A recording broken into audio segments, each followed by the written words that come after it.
నమస్కారం. సిక్కోల హృదయ స్పందన న్యూస్కి స్వాగతం. నేను మీ సంతోష్. ముందుగా ఈనాటి వార్తల్లోని వివరాలు ఇలా ఉన్నాయి. కేంద్ర పౌర విమానయాన శాఖ మంత్రి కింజరాపు రామ్మోహన్ నాయుడు కుటుంబ సభ్యులతో కలిసి ఆదివారం తిరుమల చేరుకున్నారు. తనయుడు శివాని ఎర్రన్నాయుడు తొలి తలనీలాలను అర్పించేందుకు ఆయన కుటుంబ సమేతంగా తిరుమలకు వెళ్లారు. అలిపిరి మెట్ల మార్గం ద్వారా ఉదయం 11 గంటలకు కాలినడకన ప్రయాణం ప్రారంభించిన రామ్మోహన్ నాయుడు మధ్యాహ్నం 2 గంటలకు తిరుమల కొండపైకి చేరుకున్నారు. వెంకటేశ్వర స్వామిపై అపార భక్తి విశ్వాసాలు కలిగిన రామ్మోహన్ నాయుడు ఆయన సతీమణి శ్రీ శ్రావ్యతో కలిసి ప్రతి మెట్టుపై భక్తిభావంతో బొట్లు పెడుతూ హారతులు ఇస్తూ కొండను ఎక్కారు. ప్రత్యేకంగా శ్రీ శ్రావ్య మొత్తం 3500 మెట్లకు బొట్లు హారతులు ఇస్తూ తమ ఆధ్యాత్మిక విశ్వాసాన్ని చాటుకున్నారు. తనయుడు శివాన్ ఎర్రన్నాయుడు తొలి తెలనీలాలు సమర్పించిన అనంతరం సోమవారం శ్రీవారిని దర్శించుకోనున్నారు. శ్రీకాకుళం నగరపాలక సంస్థను అన్ని రంగాల్లో అభివృద్ధి పదంలో నిలిపి నగర ప్రక్షాళన చేయడమే తమ ప్రధాన ధ్యేయమని కమిషనర్ హనుమంత్ కుర్మారావు స్పష్టం చేశారు. శనివారం సాయంత్రం ఆయన కార్యాలయంలో ఏర్పాటు చేసిన విలేకరుల సమావేశంలో మాట్లాడారు. నగర పరిధిలోని 50 వార్డుల్లో నిరంతరం పర్యవేక్షిస్తూ నిత్యం 20 గంటల పాటు శ్రమిస్తూ ఆపరేషన్ క్లీన్ స్వీప్ స్వచ్ఛ సర్వేక్షణ్ కార్యక్రమాలను ప్రతిష్టాత్మకంగా నిర్వహిస్తున్నట్లు తెలిపారు. ప్రత్యేక అధికారి జిల్లా కలెక్టర్ స్వప్నందన్కర్ పొన్కర్ సూచనలు పర్యవేక్షణలో కార్యాలయ ప్రక్షాళనకు శ్రీకారం చుట్టామన్నారు. పారదర్శకత జవాబుదారీతనమే లక్ష్యంగా సాంకేతికతను జోడించి ఈ ఫైలింగ్ విధానాన్ని అమలు చేస్తున్నామని దీని ద్వారా సమస్యలను వెంటనే శాశ్వత పరిష్కారం లభిస్తుందని వివరించారు. నగరంలో విలీనమైన పంచాయతీలు నగర శివారులో మంచినీటి సరఫరాను మెరుగుపరచడంతో పాటు మురుగునీటి నిర్వహణపై ప్రత్యేక దృష్టి సారించినట్లు కమిషనర్ తెలిపారు. నగరపాలక సంస్థ పరిధిలోని ప్రభుత్వ రిజర్వ్ సైట్లను ఆక్రమణల నుంచి కాపాడి వాటి పరిరక్షణకు కఠిన చర్యలు తీసుకుంటున్నట్లు హెచ్చరించారు. కౌన్సిల్ ఆమోదం పొందిన నిర్ణయాలను నిబంధనలను ఉల్లంఘించే వారిపై విధుల పట్ల నిర్లక్ష్యంగా వ్యవహరించే సిబ్బందికి తక్షణమే మెమోలు జారీ చేస్తామని స్పష్టం చేశారు. నగరపాలక సంస్థను ఉన్నత స్థానంలో నిలిపేందుకు అహర్నిశలు కృషి చేస్తామన్నారు. జనగణనలో ఎవరికైనా ఇబ్బందులు ఉంటే 1855 అనే టోల్ ఫ్రీ నెంబర్ను సంప్రదించాలని కోరారు. ఈ సమావేశంలో నగరపాలక సంస్థ assistant commissioner Sivakumar, ACP Janaki, manager Nagaraju తదితర అధికారులు పాల్గొన్నారు. అరసవల్లి ప్రత్యక్ష దైవం శ్రీ సూర్యనారాయణ స్వామి వారిని దర్శించుకునేందుకు దూర బారాల నుంచి భక్తులు ఈరోజు తరలివచ్చారు.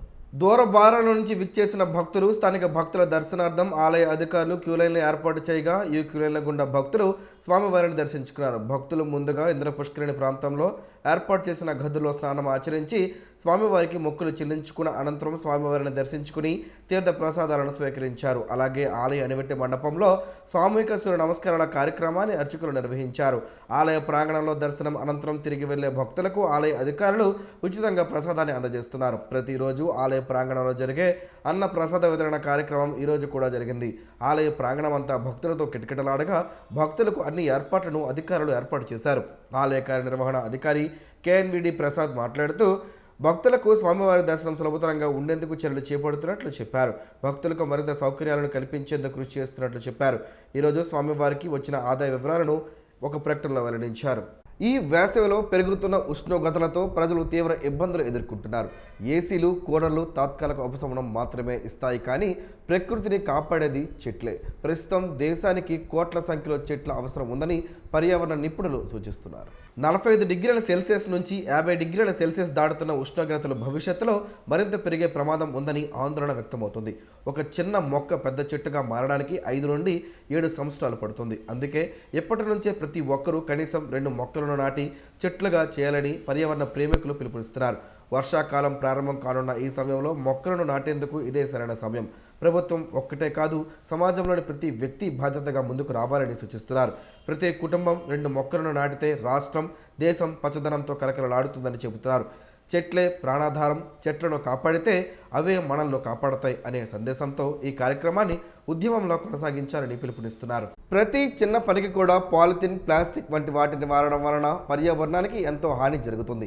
పశు పక్షాదులకు ఇబ్బందులు కలగడమే కాకుండా మానవాళికి కూడా కొత్త రోగాలు వస్తున్నాయి.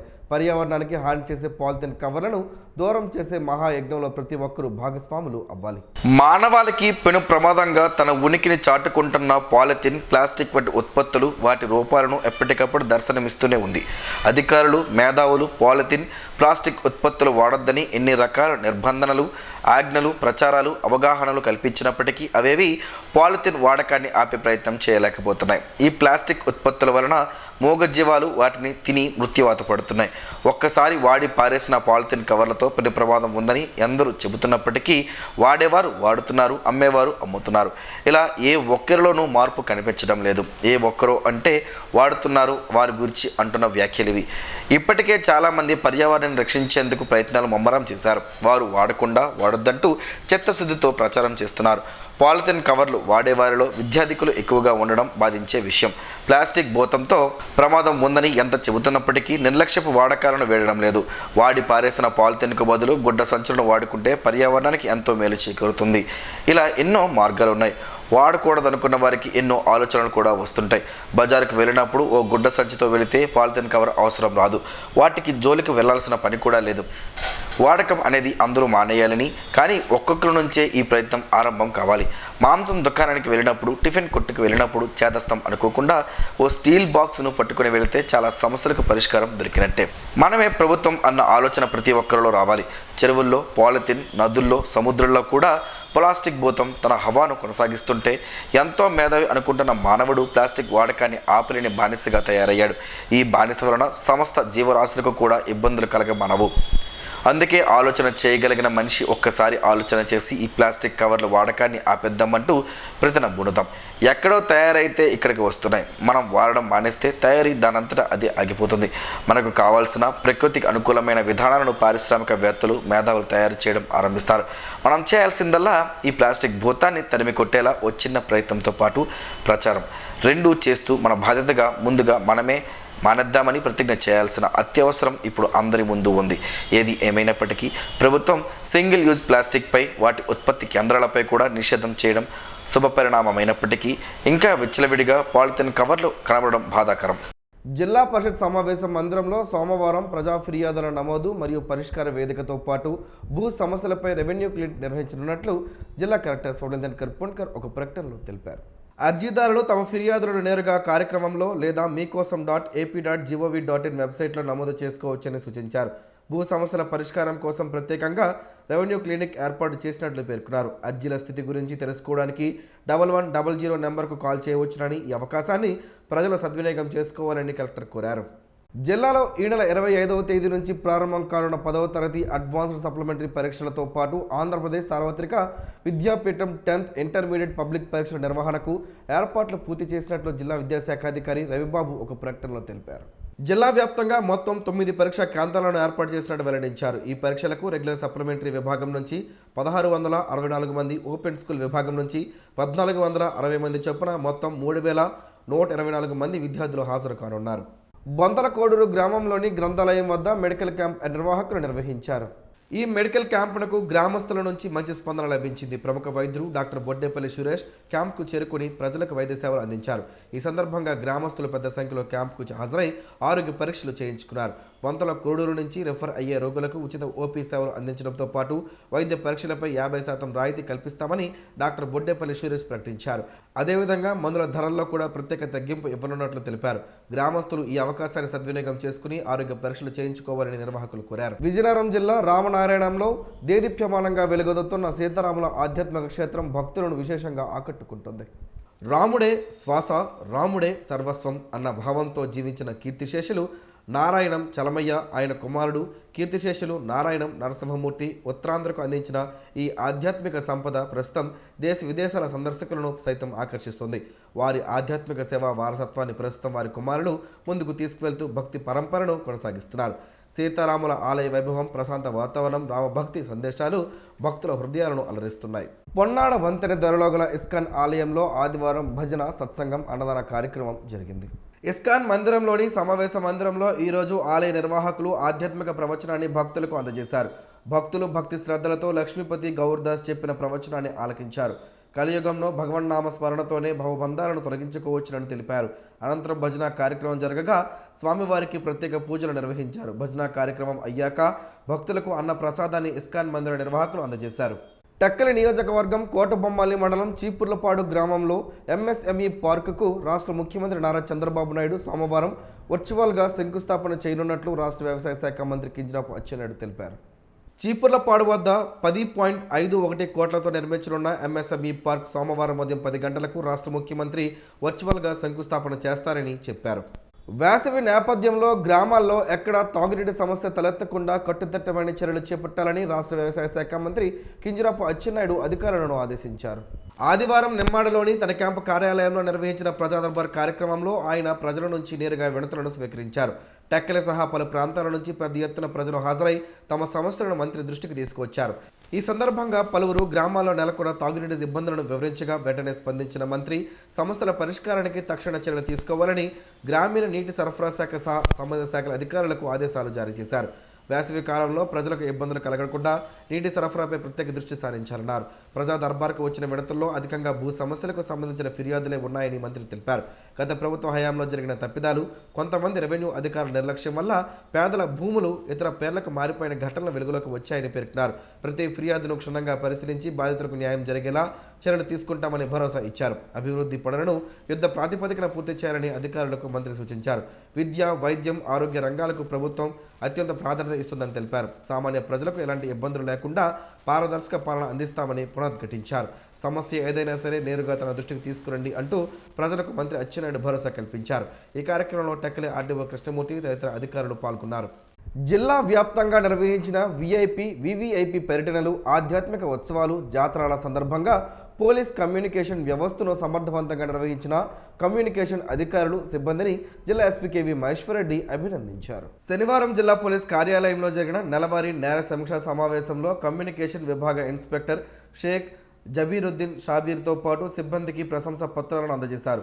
ఈ సందర్భంగా ఎస్పీ మాట్లాడుతూ శాంతి భద్రతల నిర్వహణలో కమ్యూనికేషన్ వ్యవస్థ వెన్నెముక లాంటిదని పేర్కొన్నారు. రథసప్తమి, మహాశివరాత్రి, చక్రతీర్థ స్నానాలు, కోటబొమ్మాలి, కొత్తమ్మ తల్లి జాతర తదితర ఉత్సవాల సమయంలో కమ్యూనికేషన్ సిబ్బంది అప్రమత్తంగా పనిచేసి సమాచార మార్పిడిని సమర్థవంతంగా నిర్వహించారని కొనియాడారు. కార్యక్రమంలో అదనపు ఎస్పీ కేవి రమణ, డిఎస్పీలు, పోలీస్ అధికారులు, సిబ్బంది పాల్గొన్నారు. సింహాచలం శ్రీ వరాహ లక్ష్మీ నరసింహస్వామి దేవస్థానం పాలక మండలి సభ్యులుగా కొత్తమ్మ తల్లి ఆలయ ప్రధాన అర్చకులు, ధర్మకర్తల మండలి సభ్యులు ఎస్ గణపతి శర్మ బాధ్యతలు స్వీకరించిన అనంతరం నిమ్మాడ క్యాంపు కార్యాలయంలో రాష్ట్ర మంత్రి కింజరాపు అచ్చెన్నాయుడును మర్యాదపూర్వకంగా కలిసి కృతజ్ఞతలు తెలియజేశారు. ఈ సందర్భంగా తన నియామకానికి కృషి చేసిన మంత్రి అచ్చెన్నాయుడుకు ప్రత్యేక ధన్యవాదాలు తెలిపారు. అనంతరం మంత్రి అచ్చెన్నాయుడు ఎస్ గణపతి శర్మను సాల్వతో సన్మానించి అభినందించారు.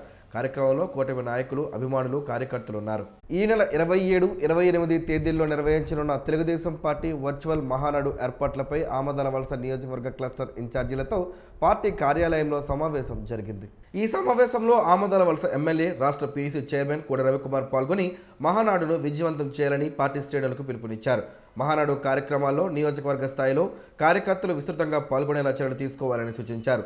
సమావేశంలో పార్టీ నాయకులు, క్లస్టర్ ఇన్ఛార్జీలు, కార్యకర్తలు పాల్గొన్నారు. ముఖ్యమంత్రి సహాయ నిధి పేద కుటుంబాలకు కొండంత అండగా నిలుస్తుందని రాష్ట్ర వ్యవసాయ శాఖ మంత్రి కింజరాపు అచ్చెన్నాయుడు అన్నారు. శనివారం నిమ్మాడి క్యాంపు కార్యాలయంలో నందిగం, కోటబొమ్మలి మండలాలకు చెందిన 9 మంది లబ్ధిదారులకు 2,77,510 రూపాయల విలువైన సీఎం సహాయ నిధి చెక్కులను అందజేశారు. అనారోగ్య సమస్యలతో కార్పొరేట్ ఆసుపత్రుల్లో చికిత్స పొందిన పేదలకు ఆర్థిక సాయం అందించడమే ప్రభుత్వ లక్ష్యమని మంత్రి తెలిపారు. పేదవాడికి ప్రభుత్వం ఎల్లప్పుడూ అండగా ఉంటుందని భరోసా ఇచ్చారు.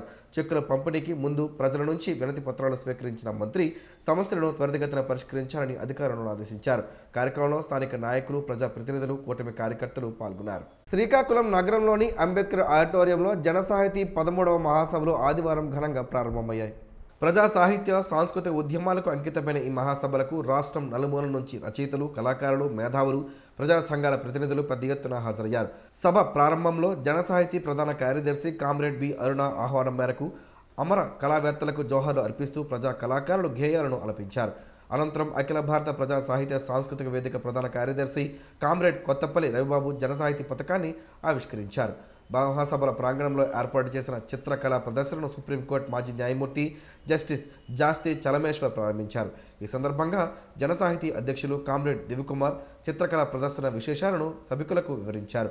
అనంతరం గిరిజన యోధుడు రామ్జీ గోండు చరిత్రను ఆధారంగా చేసుకుని బాల కళాకారులు ప్రదర్శించిన బుడతల బుర్రకథ ప్రత్యేక ఆకర్షణగా నిలిచింది. ప్రారంభ సభలో ప్రజా సాహితీ మాసపత్రిక సంపాదకులు పిఎస్ నాగరాజు ఆహ్వానం పలికారు. జన సాహితీ అధ్యక్షులు దివకుమార్ అధ్యక్షతన జరిగిన సభలో అమర ప్రజా రచయిత సుబ్బారావు పాణిగ్రహి రచించిన జై భారత జనని ప్రార్థనా గీతంతో కార్యక్రమం ప్రారంభమైంది. ముఖ్య అతిథిగా పాల్గొన్న జస్టిస్ జాస్తి చలమేశ్వర్ మాట్లాడుతూ యుద్ధాల నేపథ్యంలో ప్రపంచ పరిస్థితులపై ఆందోళన వ్యక్తపరిచారు. కడుపు నిండిన వారి కోసం రాసే ప్రేమ సాహిత్యం కంటే ఆకలి కడుపుల కోసం రాసే సాహిత్యమే విలువైనది అని పేర్కొన్నారు. సమాజ సమస్యల పరిష్కారానికి దారితీసే సాహిత్యం అవసరం ఎంతో ఉందన్నారు. సభల అనంతరం ప్రజా కళాకారులు అల్లూరి సీతారామరాజు బుర్రకథ, యుద్ధం ఓ వినాశనం నాటిక, యుద్ధ వ్యతిరేక స్లైడ్ షో, గోర్కీ నవల అమ్మ ఆధారంగా నాటక ప్రదర్శన నిర్వహించి ప్రేక్షకులను ఆకట్టుకున్నారు. రాష్ట్రంలో గూడు లేని పేదలందరికీ సొంతింటి కల నెరవేర్చడమే ముఖ్యమంత్రి నారా చంద్రబాబు నాయుడు నేతృత్వంలోని కూటమి ప్రభుత్వం ముఖ్య ఆశయమని రాష్ట్ర వ్యవసాయ శాఖ మంత్రి కింజరాపు అచ్చెన్నాయుడు స్పష్టం చేశారు. శనివారం నిమ్మాడలోని క్యాంపు కార్యాలయంలో కోటబొమ్మాలి మండలం కురుడు పంచాయతీ దంత గ్రామానికి చెందిన 39 మంది లబ్ధిదారులకు మంత్రి అచ్చెన్నాయుడు చేతుల మీదుగా ఇళ్ల పట్టాలను పంపిణీ చేశారు. ఈ సందర్భంగా మంత్రి మాట్లాడుతూ రాష్ట్రంలో ప్రతి పేదవానికి సొంత ఇల్లు ఉండాలనేది ముఖ్యమంత్రి నారా చంద్రబాబు నాయుడు సంకల్పమని, అందుకు అనుగుణంగానే ప్రభుత్వం శరవేగంగా చర్యలు చేపడుతోందని తెలిపారు. అర్హులైన ప్రతి ఒక్కరికి ఇళ్ల పట్టాలు అందజేస్తామని భరోసా ఇచ్చారు. జగనన్న కాలనీల పేరుతో ఆ పార్టీ నేతలు పెద్ద ఎత్తున దందాలకు దోపిడీకి పాల్పడ్డారని ఆరోపించారు. స్వచ్ఛందంగా ఇల్లు నిర్మించుకోవడానికి ముందుకు వచ్చిన వారికి కూడా సకాలంలో బిల్లు చెల్లించకుండా వేధించారని మండిపడ్డారు. ప్రస్తుతం ఇళ్ల నిర్మాణ ప్రక్రియపై ప్రభుత్వం ప్రత్యేక దృష్టి సారించిందని మంత్రి వివరించారు. కార్యక్రమంలో టెక్కలి ఆర్డీఓ కృష్ణమూర్తి, పిఎస్సిఎస్ మాజీ అధ్యక్షులు కింజరాపు హరివరప్రసాద్, తెలుగుదేశం పార్టీ నాయకులు ఉన్నారు. ఎండు ద్రాక్షలు కిస్మిస్లతో పలు ఆరోగ్య ప్రయోజనాలు ఉన్నాయని ఆరోగ్య నిపుణులు చెబుతున్నారు. ఆ వివరాలేంటో ఈరోజు ప్రసారమయ్యే ఆరోగ్యమే మహాభాగ్యంలో తెలుసుకుందాం.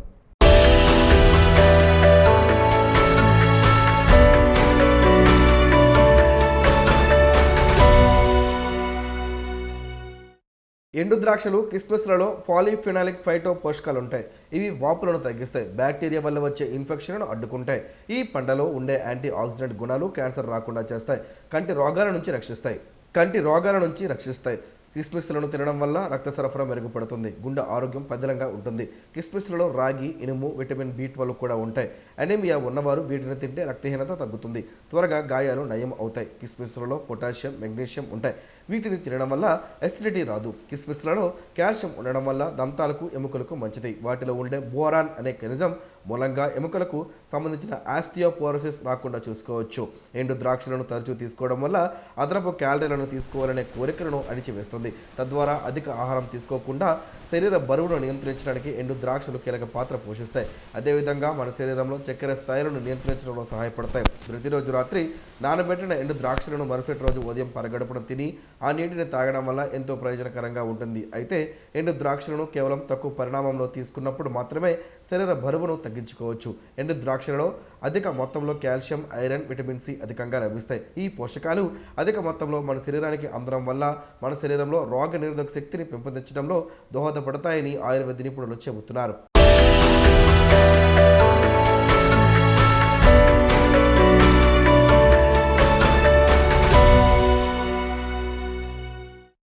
ఈరోజు వార్తల్లో ఒక మంచి మాటను విందాం, ఆచరిద్దాం. సమాజ శ్రేయస్సును కాంక్షించే మహనీయుల మాటల్లోంచి ఈరోజు. జీవనం గమనం గమ్యం. ఋషి చింతన. కంచెకు ముళ్ళుంటాయి, ముట్టుకుంటే గుచ్చుకుంటాయి. నాలుకకు దురద ఉంటే వీపుకు చావొచ్చును. కష్టకాలాన్ని మరచిపో, అది నేర్పించిన అనుభవమును జీవితకాలం ఉంచుకో. నరకానికి నిర్వచనమే సెలవు దినం, స్వర్గానికి నిర్వచనమే శ్రమదినం. ఓం శ్రీ గాయత్ర్యై నమః. స్పందన ప్రేక్షకుల కోసం స్పందన న్యూస్ని ఇప్పుడు యూట్యూబ్లో అందుబాటులో ఉంచడమైంది. SDV స్పేస్ స్పందన అని టైప్ చేసి వీక్షకులు తమ అనుకూలమైన సమయంలో న్యూస్ని వీక్షించగలరు. ఈ వార్తలు ఇంతటితో సమాప్తం. మరలా ప్రసారం అయ్యే స్పందన న్యూస్లో కలుసుకుందాం. అంతవరకు సెలవు, నమస్కారం. మీ మాటే మా బాట.